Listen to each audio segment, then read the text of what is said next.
next. Okay, cool. So we have a quick poll here. I know many of you have programs where you work with students and students in the pipeline. So some questions were, if you would look at these, what method do you use to track your students? And if you'll just take et cetera, and answer these, I think there were 4 questions, right?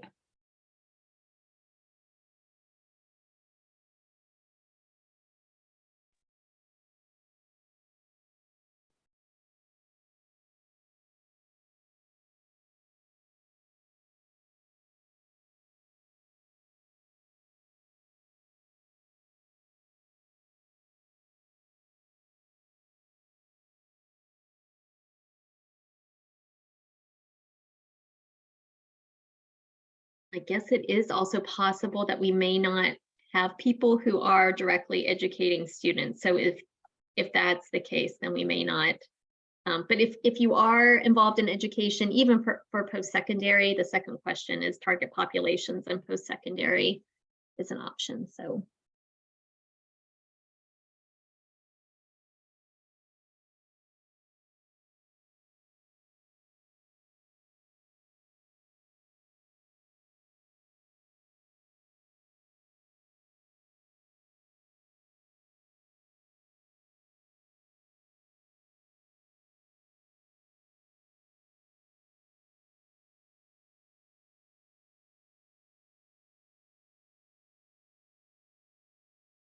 Kathy, can you see the responses as people are responding now?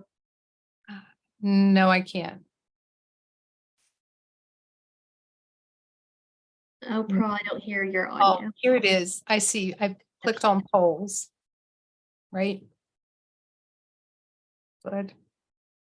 But can you see the bars with the responses? Yes. Okay, great. So I see most of them are they use other means. 50% of them do. 42% of them use Excel, are using Excel, and then 8% Qualtrics, and no one with RedCap. And let's target populations. Our high school students, that's 50%, and then post-secondary, 79%. Biggest challenges. Identifying contacts are at 67%. Building trust, 17% of you. And then getting buy-in on the value of the program is 42%. And then what evaluation methods do you use in your program? 17% of you use monthly, 25% use semester, 50% use annual, and then we looked at 33% have formative evaluation and 50% have summative.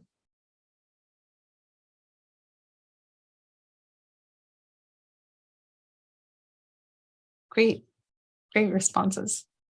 Thank you for sharing that. And whether you're high school or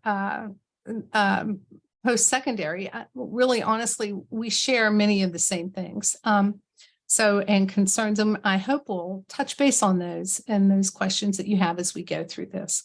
So I'm going to start with the structure of HISTA. This is West Virginia, and West Virginia is composed of, we have 55 counties, and of those 55 counties, HISTA is in 27 of them, as you can see, and they're marked off in regions.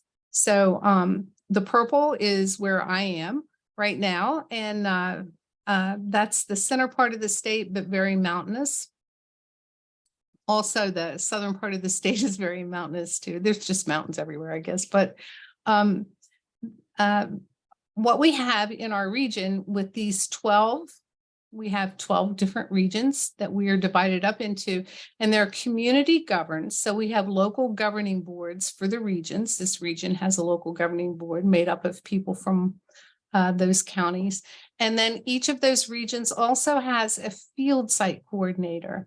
And the field site coordinator lives in one of these counties and knows the people, and they're hired by us and on payroll, and they're the liaison from that community to what's going on with us and keep them apprised. So statewide, we have 50 schools in these counties. There are 70 teachers. We have 800 students. And then we have one college liaison, and our college liaison is the person that when our students graduate from our pipeline program, that's the lady that they stay in contact with to make sure they get their tuition waiver, and we track where they're going. Plus, the whole thing is, they've been in contact with their field site coordinator in this region. And so that is also someone they can reach back and contact.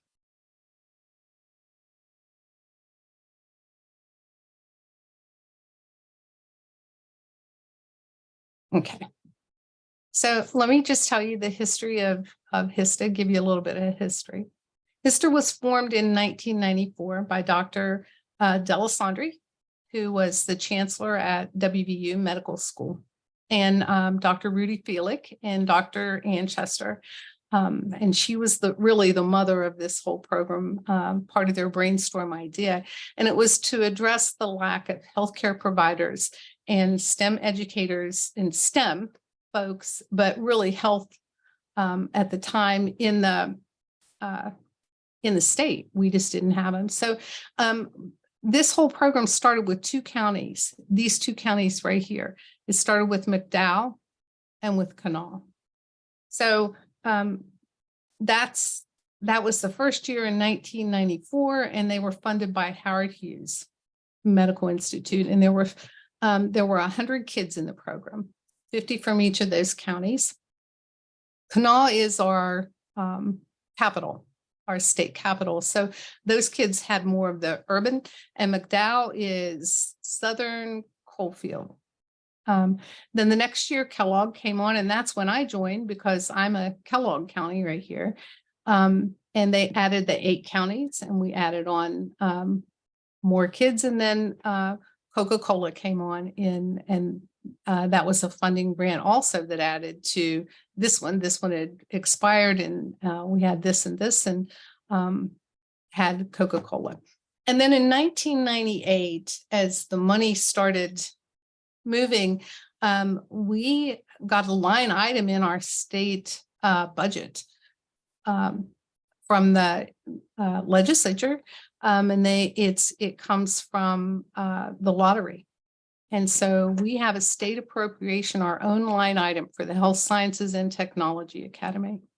So, and next slide.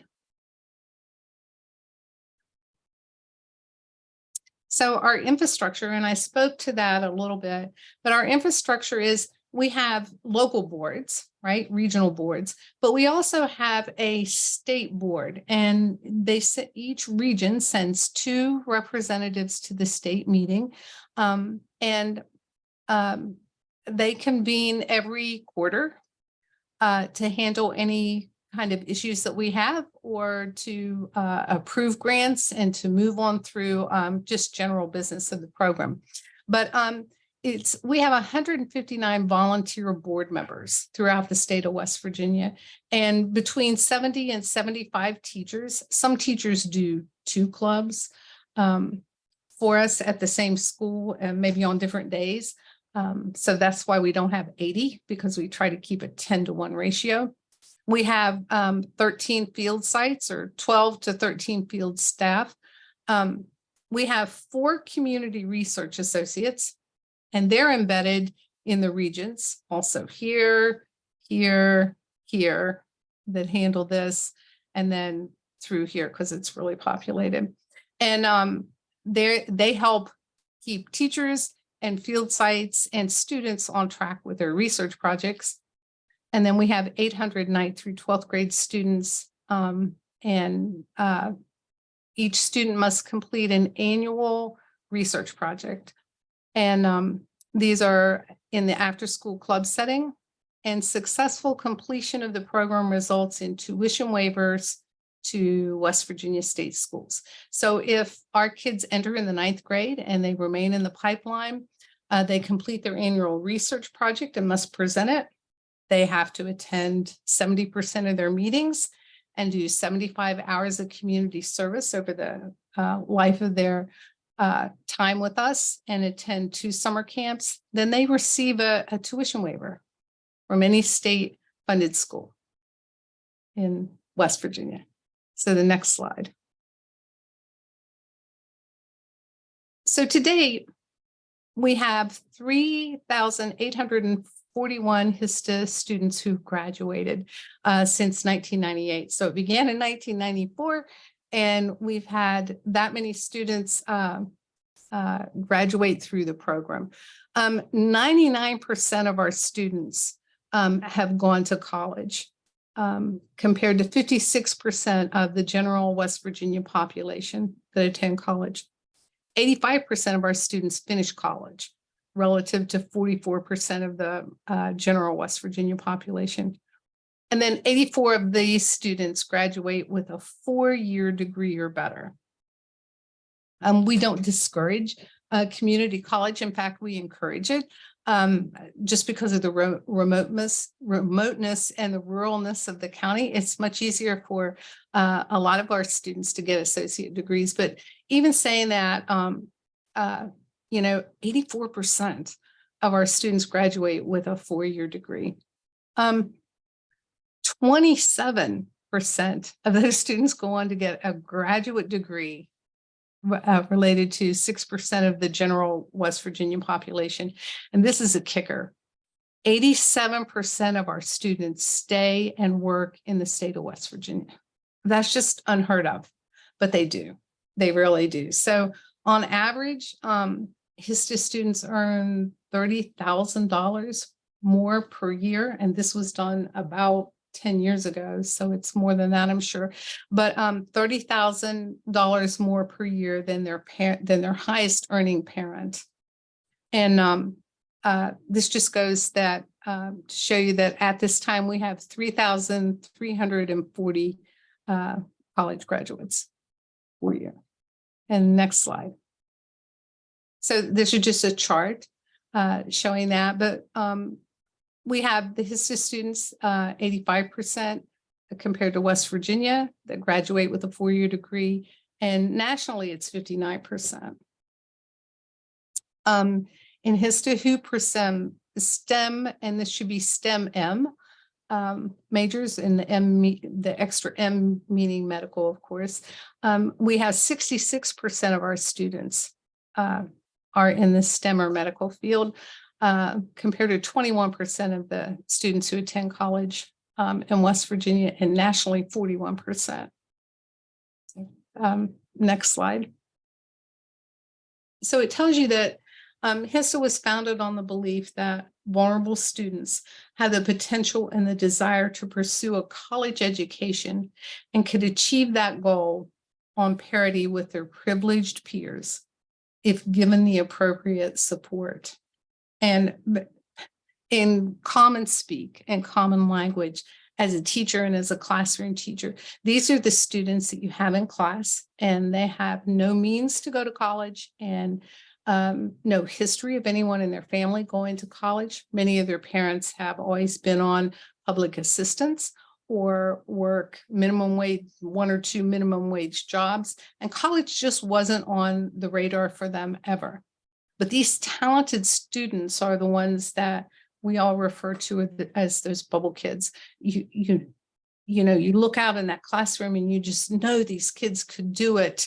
And there would be so many more of them could do it if they had a way, a pathway, or a pipeline. Next slide.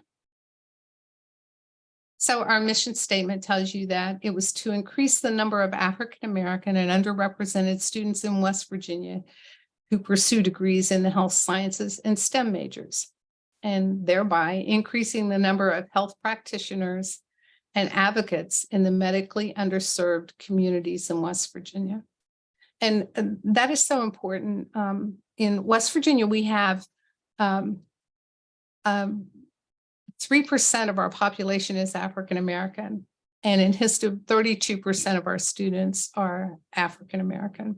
So we're training students, and they're living in and working in their communities and giving them that opportunity to do that. And that's the whole mission of what we're doing. And the next slide, please. So like I said before, classroom teachers recognize these talented students as bubble kids. And we know that those students have the ability and lack the knowledge or the pathway support and the means to advance their education. So if you are also a secondary student, we can talk a little bit about what we do and how we make sure that our students, once we send them to college, once they go to college, they're not just adrift. But we have HISTA ambassador clubs on campuses, and that's one way we give them a soft spot to land with like folks and near peer mentors. Excellent. And HISTA is that pathway. Next slide, please. So I'll show you this picture. This is just one of our summer groups that we sent off to college. These are rising freshmen. They're just fresh out of 8th grade and getting their first experience, a lot of them, their first time ever away from home, and their first experience on a college campus. So we found that if we get our kids to summer camp that first year, before they ever do any after school stuff in HISTA, they have a 67% chance of increase compared to their peers who did not go to camp, of remaining in the pipeline. So our focus is to provide knowledge and to prepare students with experiences for college, emphasize those thinking skills, which is built into their research. As a teacher, I can tell you, students don't think. We know a lot of adults don't think, but students don't think. They don't like to think outside the box. They like to move on through. And that's one of the things that we really push our students to do, is to be creative and spread their wings. And they become a model for influencing social, behavioral determinants of health, family, and community. So what our kids learn at camp, they take back home to their family and to their community and to their school. And the same thing's true in the camp or in the school setting. They're out in their communities teaching and changing behavior. Next slide. Okay. So our HISTA students, like I said, 32% are African American. 63% of our students are financially disadvantaged.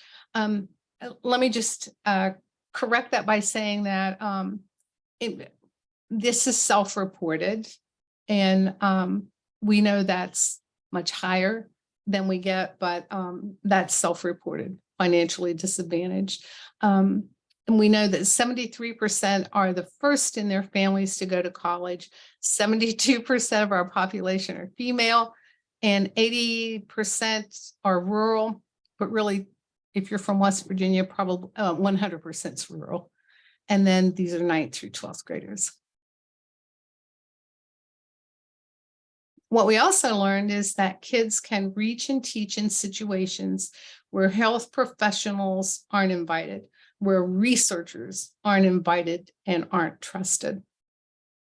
So HISTA's requirement of that annual community project is key to capturing, one, the students' attention and energy while teaching, and they're getting to use their research skills. So it's a new workforce, community-based participatory research. And so we know that adolescents can be the vectors of change in their communities and their families. That students can conduct community-based participatory research or citizen science research in the most inaccessible communities.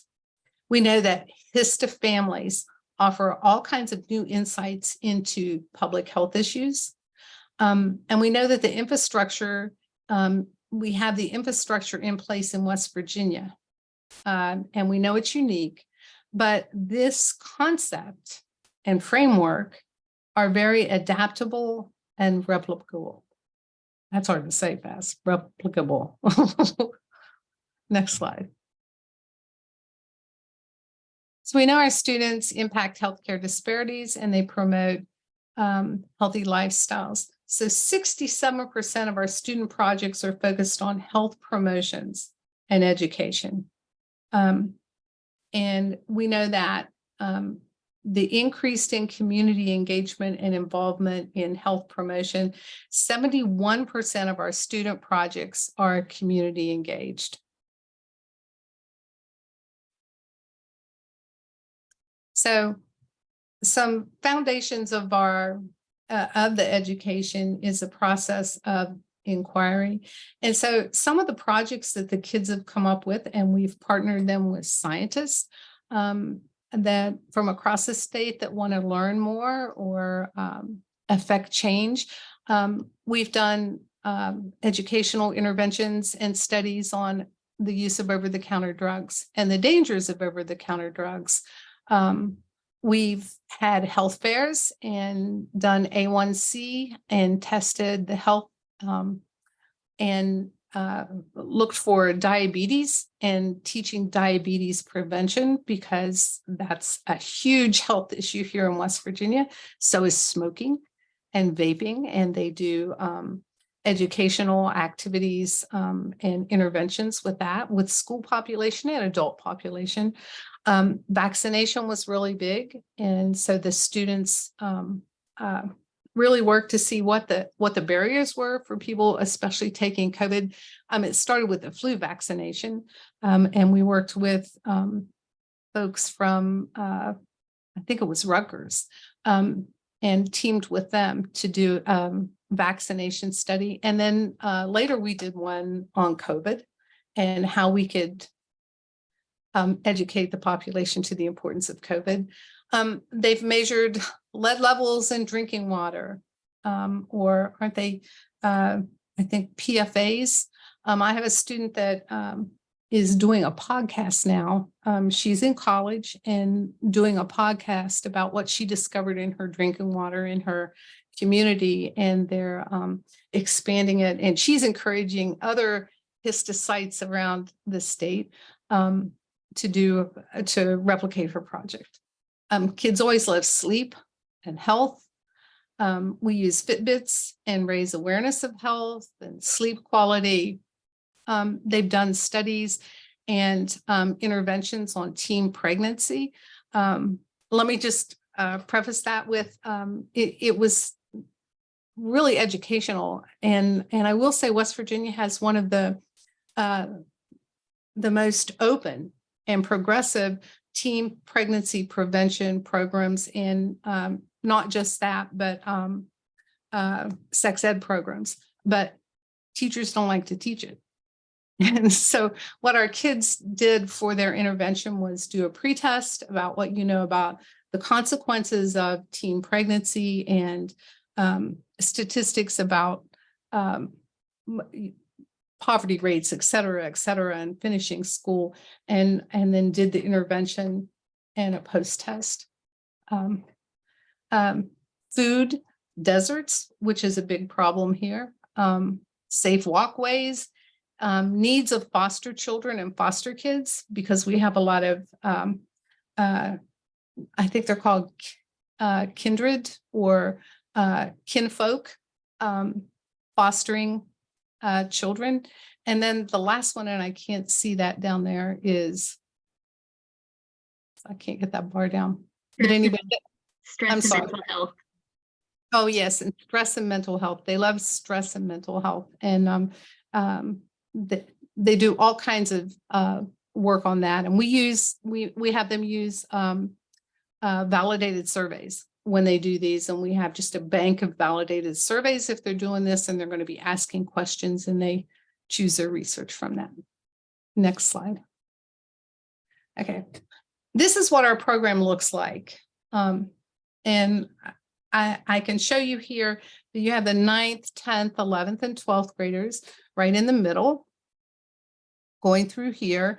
And then when you look, the very first thing is students are accepted in the spring of their 8th grade year. And the first thing we try to get them to do is go to freshman camp.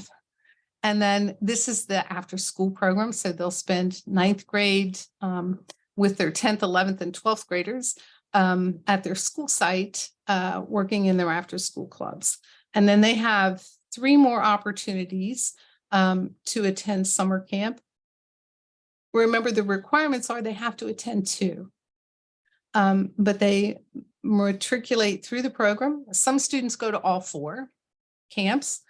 And what this does is it leads to the opportunity to attend a college with a tuition waiver.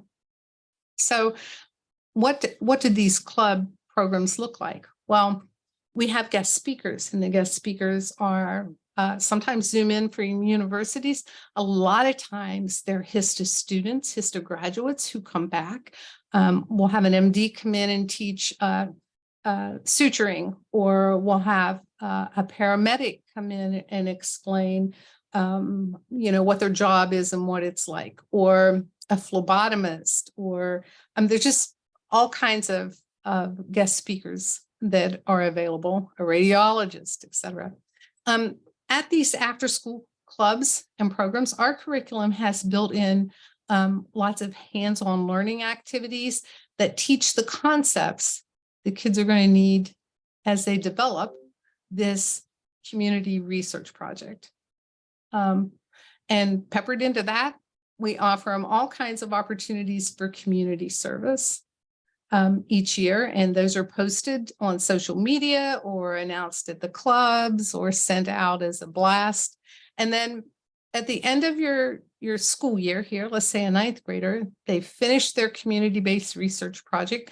They practiced it in their community in front of their family and community members. And then they have to attend a state symposium. And so we send the kids to the state symposium, and they have to present again there and be judged, be scored. And then everybody completes an annual evaluation. So the thing that's really neat about HISTA is its community leadership. It's not led by me, really. I direct it and make sure all the pieces are going and things fall in. And we work for the university, and all the teachers are employed by the university and staff, but it's community governed, so that when you apply, the field site in the region gets a list ready with the qualifications, and the local governing boards who are volunteer decide who gets in, and they're blind reviews, and they look at who's most qualified and how many slots they have, and that's who's selected for the program. And that's vital. This is the foundation for what we have. And making it community led is sometimes tough because community leadership is messy. But that's the fun thing about HISTA, is it is messy, but the whole idea is everybody's there for the students. You have the club teachers who are in the communities themselves who volunteer and recognize the HISTA kids. Of course, program staff, the schools and universities, the families, which are vital, and our healthcare facilities and mentors. Next slide. So what that results in when you come through that pipeline is that as an undergraduate, you have the opportunity, you have a tuition waiver to any in-state college. You can also, if you stay in the health sciences, have a graduate waiver. And that's all the way through med school or dental school or physical therapy, whichever. And the resulting thing about that is that 87% of our students remain in the state of West Virginia through to today. If you're from West Virginia, you'd understand that. You don't have to, you can go back. If you're from West Virginia, you would really understand that because we're a very stationary society. That's how we keep up and we know where our graduates are because we have this beautiful database where the kids have applied for HISTA, and we update that all the time they're through college. And then, parents and grandparents don't move. And so you can email, and if you can't email, you can call grandma, and she won't pick up until you leave a message and say, hey, I'm Cathy Morton and I'm with HISTA and I'm checking on Jenny and I want to see how she's doing and if there's anything that she needs. And either grandma will pick up right then or she'll call you back because they really want to talk to you. The cool thing about this is, and we call it, it's a labyrinth of mentorship and support. And it's what we found in all these years of surveys and evaluations is that what makes the difference is a relationship. So you have a relationship with your peers, and then there are HISTA near peers who are maybe out in college or in the community now. Those college near peers that I just mentioned, teachers, local community members, your local board members, the scientists, the university professors, and the HISTA staff. So it's just it's a hodgepodge. It looks very neat here, but it's a hodgepodge of allowing students to know that somebody's going to be there. And maybe that somebody is me, as when I was working as curriculum director, and I would call the student and say, or stop in at the school when I was traveling in that region and say, why haven't I seen you? What are we doing here? Come on, let's sit down and get this done. But it's just that push. And I know I'm preaching to the choir, but you know that it's all about those relationships. Next slide. So we found that there are 4 the HISTA R values, and there are 7 R values that spell success. Our club meetings have to be fun. We have brain teasers in there, and then the activities they may be doing is they may be working with making GAC, which is messy and they like, but they're learning a scientific skill when you divide up the group, and then they have to decide how much of one substance they're going to be putting in, and seeing if changing that one amount of substance is going to affect the outcome. And so they're manipulating variables, and then they're learning about that. Again, I say the relationships are vital. Research and inquiry, relevance. And I come to relevance because if something's going on in your community or your life or your family's life, that makes you really own what you're going to study and what you're looking into.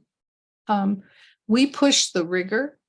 We have students doing statistics in their, maybe it's just a t-test, but we do descriptive statistics, and then we have them do the maybe they're able to do the t-test and run it on their results, and they may not fully understand it, but they get what probability means, and it pushes them, and the older kids can bring them up to speed.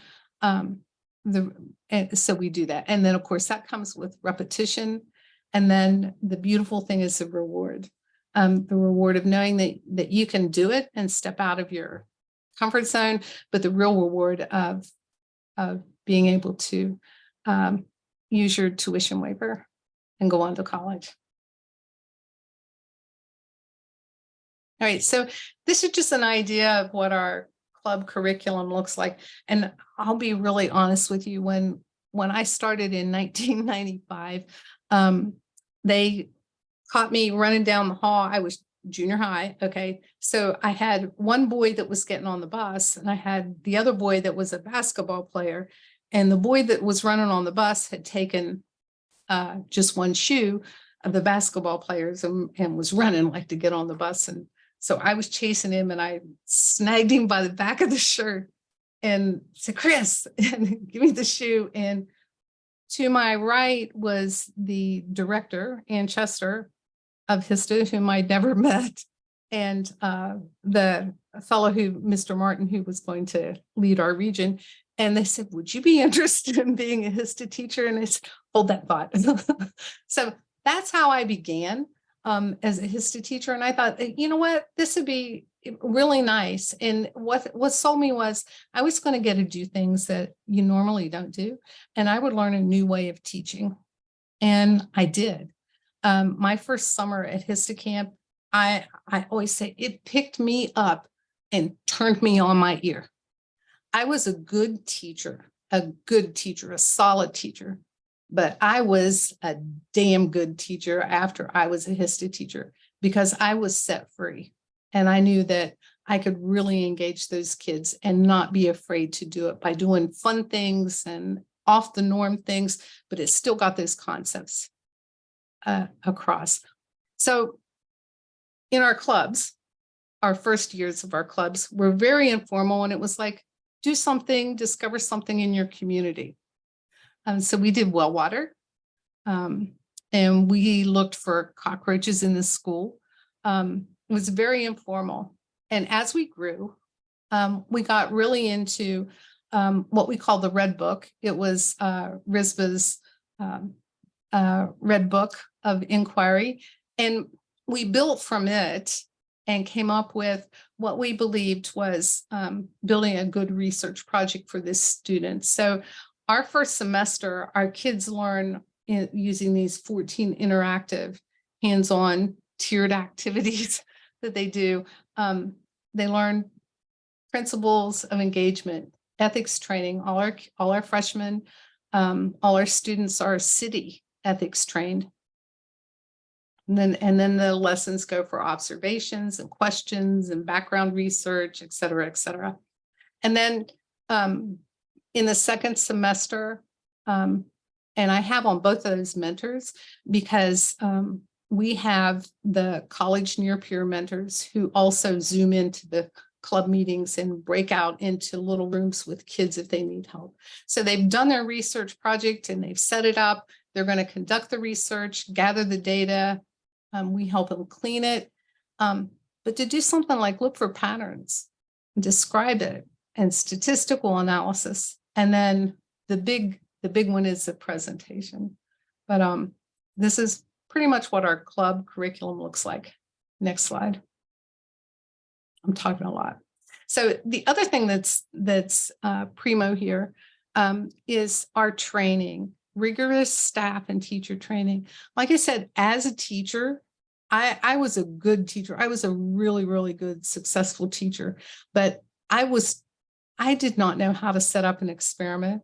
I had no idea really, it was cookie cutter. What we were doing was cookie cutter. How do you really get out there and make sure that you've identified the independent and the dependent variable, and you don't have, that you're narrowing down and focusing.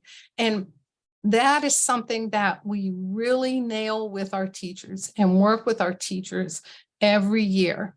And another thing is we have our kids do, they ask a question, we have them do research, and then we ask them again to do, put it in APA, cite it. Let's see how it is. I need those facts. And that's something a lot of teachers struggle with. So all those things are covered in our training plus the lessons. So we do we train at summer camp. Teachers are at the different summer camps. And then we train again in the fall professional development. And then, like I said, we had the 4 community research associates who are there to help the teachers. So we make sure that, you know, you've always got really good teachers and you'll have weak teachers. But what the community research associates do is make sure that we're not doing anything illegal or untold or out of the realm of what students should be doing when they make proposals. And then, of course, the HISTA ambassadors, who are those college students who reach back into the community and help with the training, and they help the teachers. Next slide.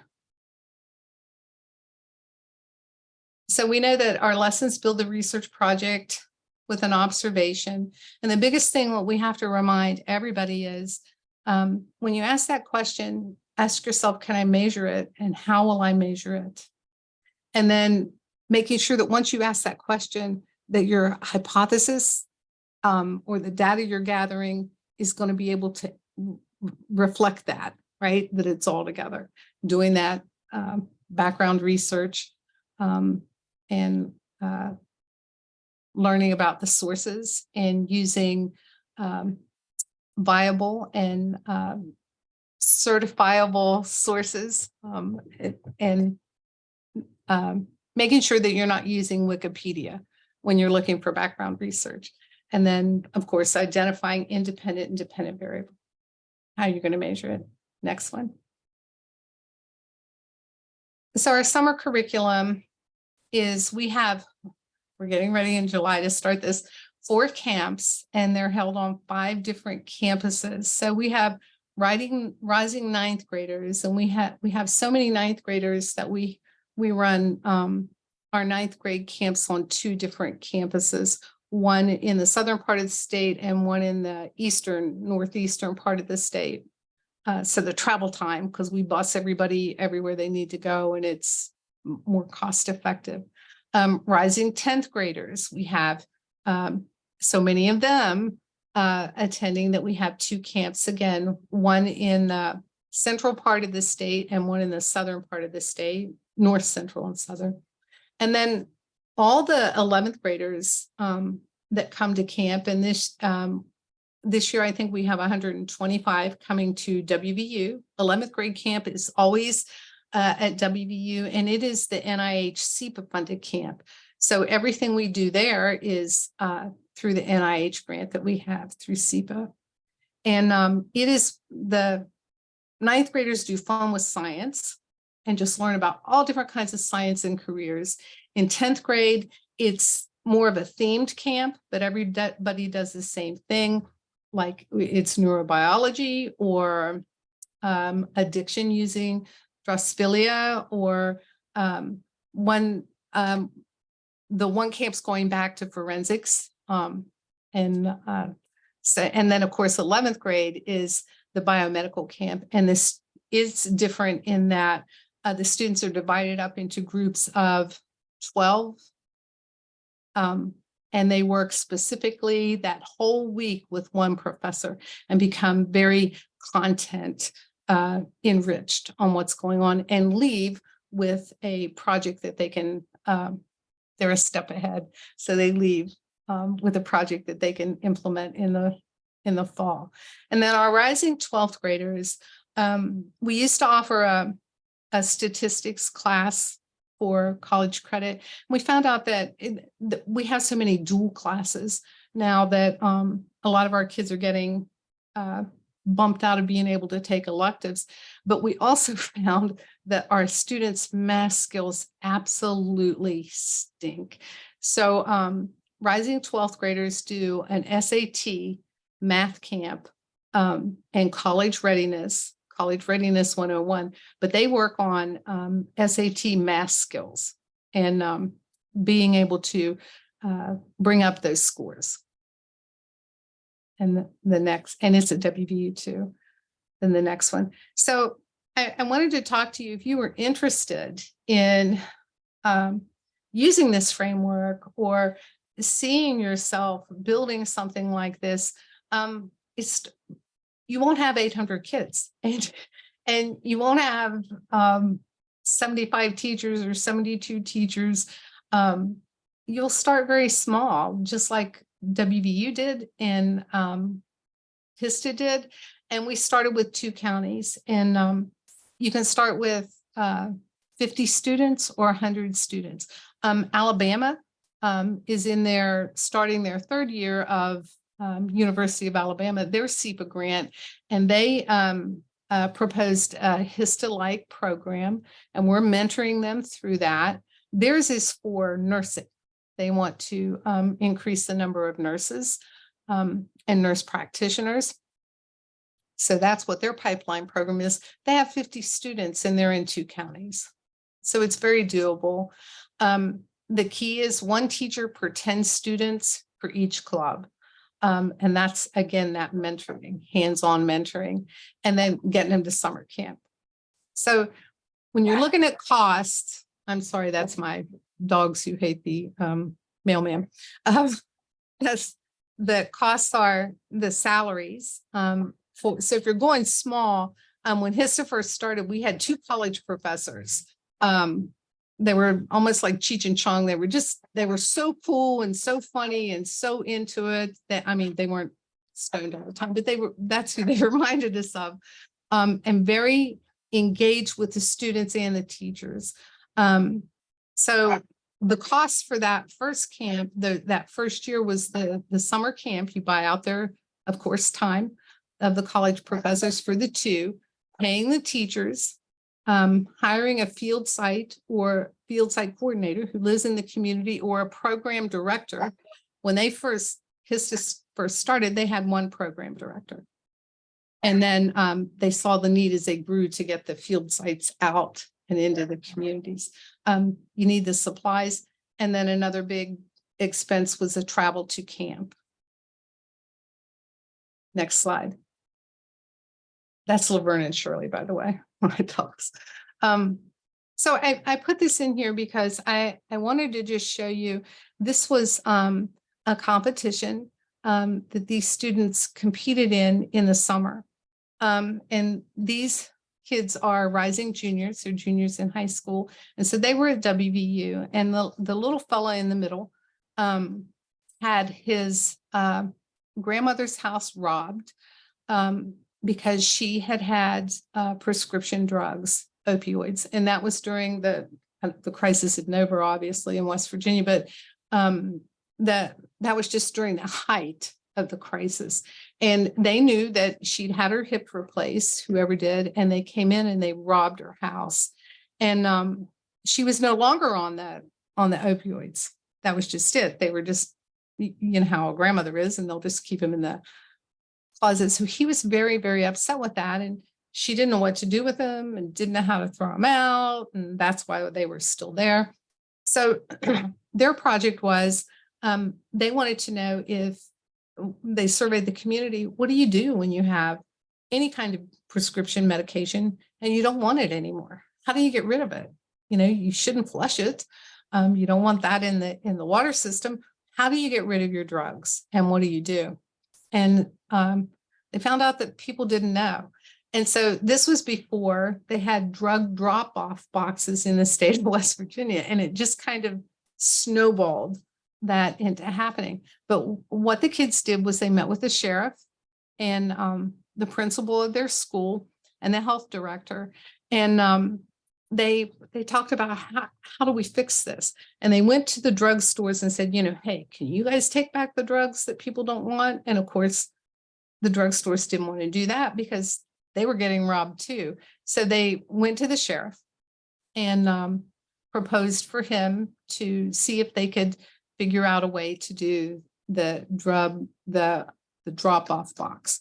Well, they didn't have money for a box, but they did have a big crate. And these kids showed up 3 different Saturdays, advertised really well, and in a big parking lot, and the sheriffs were there, and they had the drug dogs there, and kind of a carnival atmosphere, and somebody was selling hot dogs. That people came by and dropped off their prescriptions, and they found out that they averaged 25 pounds of prescription drugs in 4 hours is what it averaged out for each of those days. And they, of course, the kids were in the paper and all excited about it. But the other big thing was it did two things. They took this to the summer camp when they came, and the College of Business heard what they were doing because they were some of the judges that we did when we were doing our summer camp, and they offered them $1,000 to help get drug drop-off boxes for the police. And that was really exciting. And then we took the kids to Morgantown and they spoke to the WVU Rural Scholars, and the Rural Scholars are in med school. So that was really, really good. And then they spread out. They had 3 other counties repeat. That's okay. Go ahead. Next. I'm talking a lot. I didn't mean to. Okay. So I just have to let you know that we're supported by the West Virginia University School of Medicine, SEPA, which is the Science Education Partnership Award. It's funded by the NIGMS of the NIH. We also had a little bit of funding from the First Two Network, which was funded by the National Science Foundation. And then, of course, our West Virginia legislature, daggone it, they came through and we have our own line item in the budget and it's funded through the lottery. So, and then, of course, West Virginia Clinical and Translational Science Institute. So the next slide. So we have participant feedback, if you would be so kind.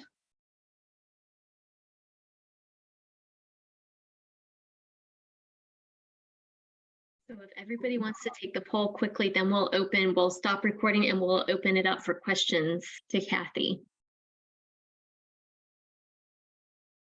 And Pearl, since we won't be able to see the poll results, will you just let us know when you think we have a good level?